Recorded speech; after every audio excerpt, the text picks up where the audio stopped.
So in this video, I'm going to show how to get from a 3D mesh scan to a 3D object.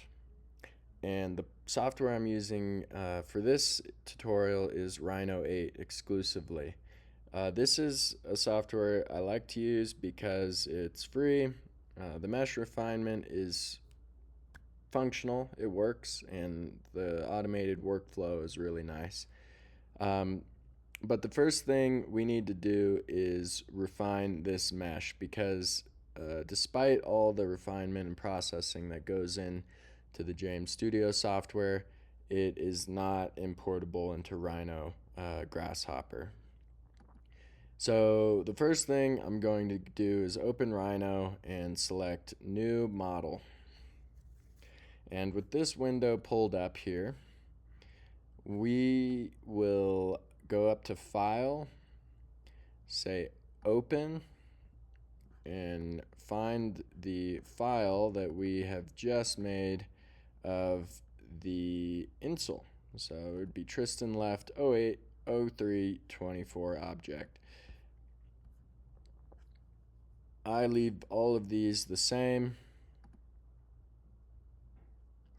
and here in this black outline we can see exactly what it looks like. And notice that it is super far away from the origin, which we will change in Grasshopper when we decide to open that. So first I'm going to select this, and in the command window I'm going to say mesh repair. Mesh repair. And when I do that, it will open up this window here on the right. Down the corner, I'll say check mesh, and the first thing it'll say is this is a bad mesh. It's valid, but there are some issues with it. So typically, if we just say repair, it'll change that to this is a good mesh because it removed some things and got rid of some, and added some things.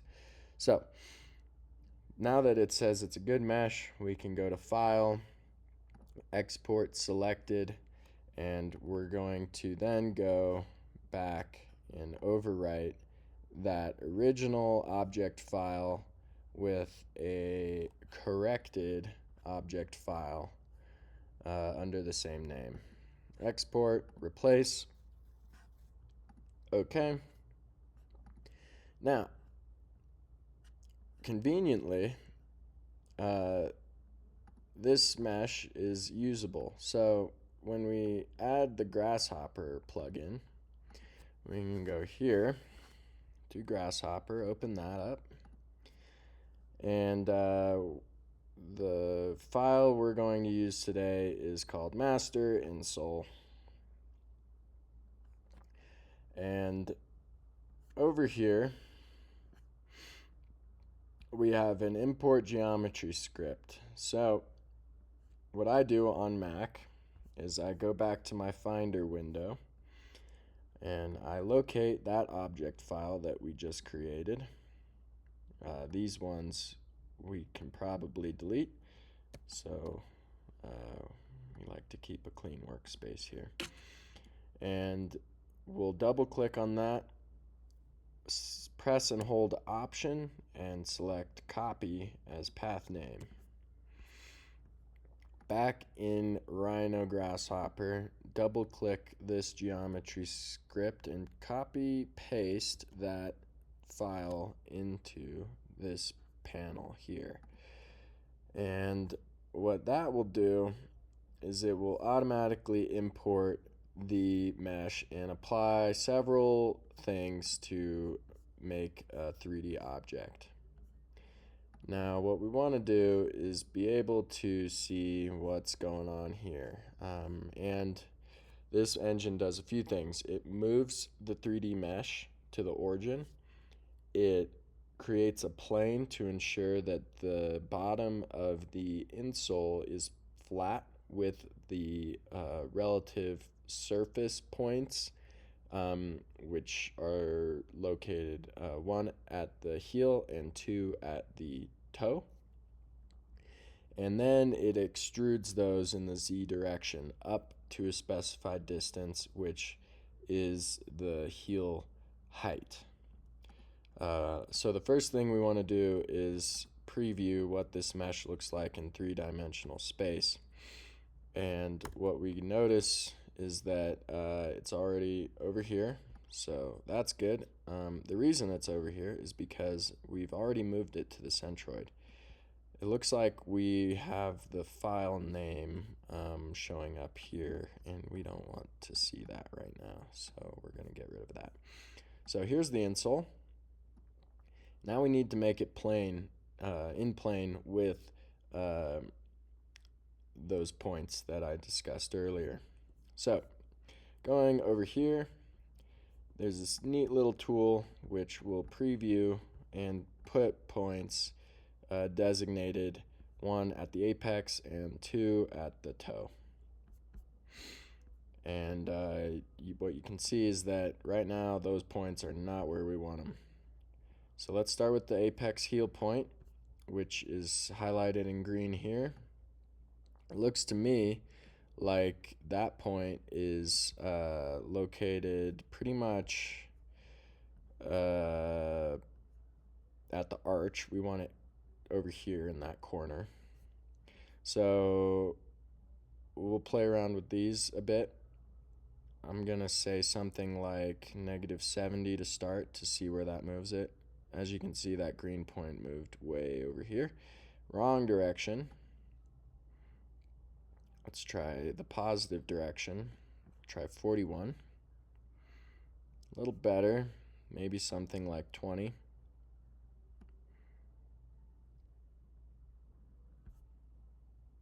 Nine actually might be great.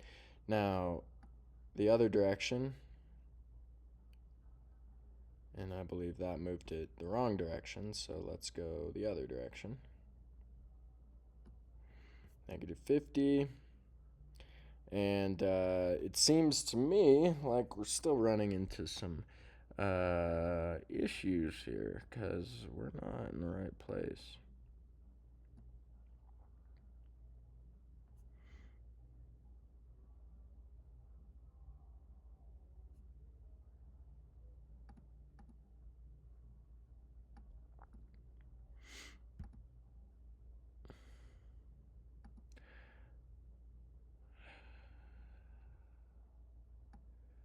I'm gonna make this something like -50, -60. Looks like I'm already at the minimum, so we'll have to increase this.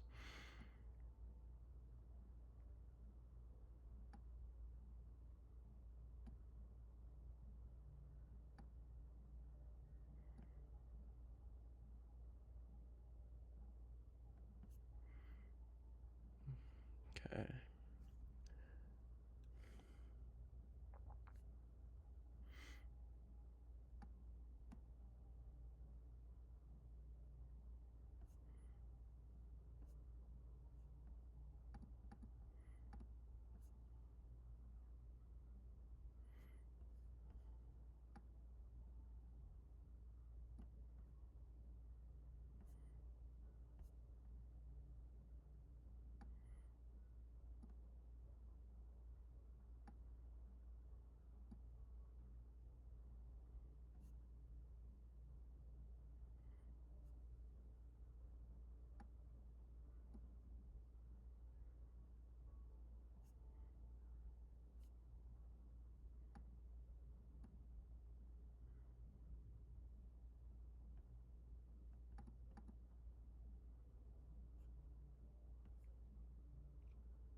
That's pretty good.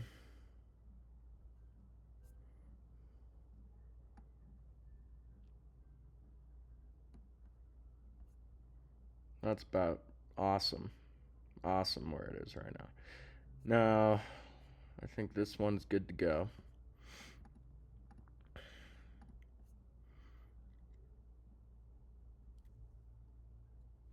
That one looks like it's in relatively the correct spot if we're thinking of this as a quarter, 3/4 insole.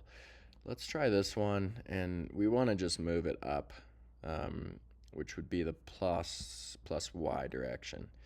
So let's try something like 34, maybe a little bit less, just to get where we need to be. 32, yeah, let's do that. Why not? 3 dimensions, we can see where that point is as well. It seems like as long as it's relatively located past the arch, but not totally in the way. And unfortunately, my axis here is giving me some hard troubles, but I think it could be moved forward in the X a little bit. So let's do something like that. A little bit more. This is a very large insole. Typically, they're not this big. Yeah, I could be happy with this. Now the other point, I think we did have a little bit because we moved the other one forward quite a bit, and we'll just close that out since we're happy with it now. Seems like it could also get moved forward in the X, so let's move that down to about 0. We'll call that alright. That's okay for now. Alright, so now that we've done that, we can then preview the mesh here and see what it looks like after it's been translated. And as you can see, the green object is now pretty much in plane with the XY plane, which is exactly what we want. So that's good. Sometimes it gets rotated downward a little bit, but for our purposes, this is nothing that we can't fix in the shop. So going back to the Grasshopper engine, we're able to then use this section here. So this is our moved mesh, and over here is going to be our extruded mesh. And when you look at this picture, we can start seeing the 3D scan. The only thing that I adjust here is this arch height. So you may notice that there's a definitive line between this arch, and it even shows up better in the right view portal. It's kind of protruding, and we don't want that. So all we do there is we adjust the arch height. -40 is probably way overkill. It is overkill. We could do a little bit less. Let's try something like -30. I think -27 is my arch height, but that's a little bit short still, a little short. Let's try -30. Can we get there? Oh yeah, we can. -30. Come on. There we go. All right. Perfect. Yeah, that's okay. That's okay. Now, we can also add the text to this insole. I don't, but sometimes it's nice. So as you can see, we can put that in there, and it shows up as a little embossed piece on the bottom. I don't like to use this because it takes a really long time to generate, so I don't even bother. I just make sure the file name is correct. But this is all ready to go. So now that it's clean, we can bake it into the engine.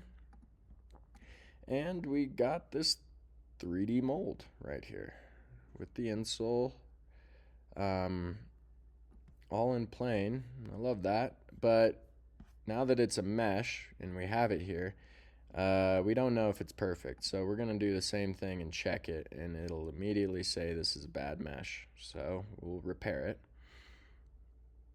And once that engine runs, it may still not be happy. And what we'll do next is go through the portal here. Typically, what I do is unify mesh normals, fill the holes first, and then I rebuild it. And once it does that, I click finish, I recheck it, and it should say it's a good mesh. That's what we're happy with. If it's a good mesh, awesome. This thing is ready to get exported. So we're going to export it. I change the file name once again. This time I name it Tristan Left R2P, which stands for Ready to Print. I should put the date in here as well. And instead of an object file, I save it as an STL because that's what we use to print. Export. And now what we can do is open Bamboo Labs, open a project. We're not going to save that. We'll just discard it for now. Different file. And go to Lafitte Lab, good meshes, ready to print, and oops. We actually want to do import, not open. Desktop, 3D scans, Lafitte Lab, good meshes, here. Okay, so there we go.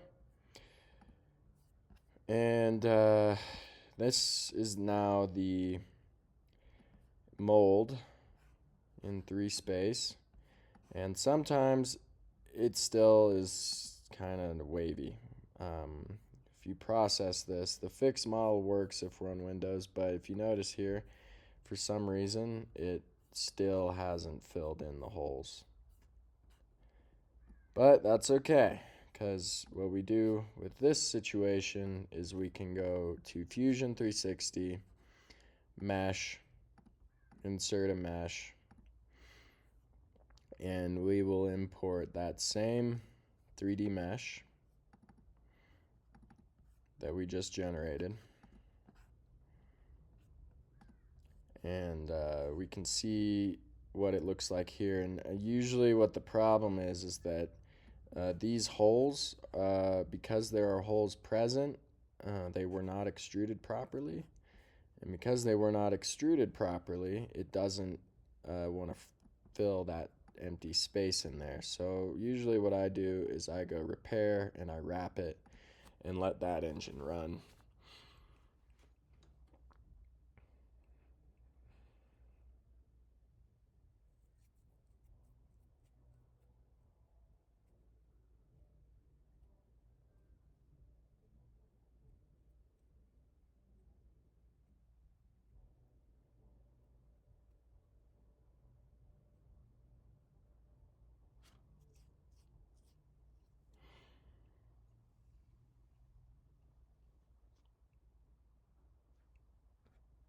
Awesome. So looks like now we have a mesh that has become fully refined. You can see that now there are no longer any large voids or cavities in the side, which really is what we wanted to resolve.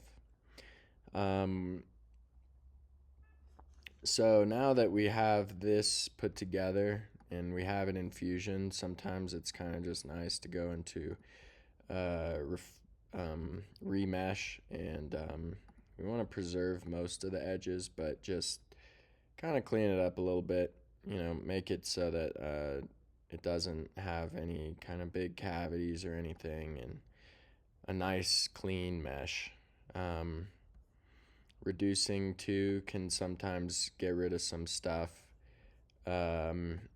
Just overall make it a little bit finer print quality. One thing I've tried to play around with, but I don't typically do it much, is this smooth mesh aspect. It's nice, but one problem that I notice is that it doesn't preserve the geometry, and that might not be ideal if we want a perfect copy. It does look nicer on the computer, though. It's all right, though. We could test it to see, but anyway, from that point, you can easily import it, and it will no longer throw any errors. Well, right now the error is that it's actually bigger than the build plate. But that we can solve just by rotating it a little bit. And now it's rotated. And for these, I use the fastest print settings possible because we don't need to use any kind of major infill structures or grid density. The temperature of the insoles themselves is well below the glass transition temperature of these molds. Once we slice it, we can see this one is going to take 3 hours, 36 minutes, but we'll just look at it to see, was it refined properly? Does it fill in any voids or cavities the way that we want it to? Sometimes at the bottom layer there are issues, so if there are, we just enable support. Make sure that those pieces are properly supported if necessary. We will definitely only do it on the build plate, though. So now it looks like it does one layer of support, but other than that, it's not too worried about it. So that's good.